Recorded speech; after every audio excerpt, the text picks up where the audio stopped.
Mirë se vini në Centralia, Pensilvani. Centralia ndodhet në zemër të rajonit të Qymyrit në SBA, me 10 nën tokë.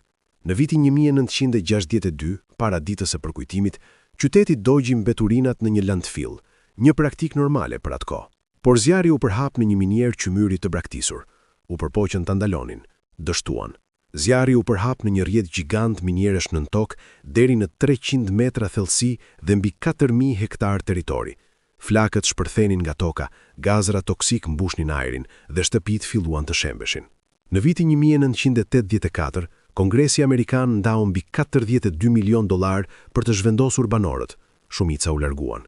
Sot, Centralia është një qytet fantazm, që nga viti 2002, kodi postar u hoq, rruga kryesore u mbulua me dhe për të mos tërhequr turist, dhe zjarri, ai do të vazhdojë të digjet të paktën edhe 250 vite të tjera.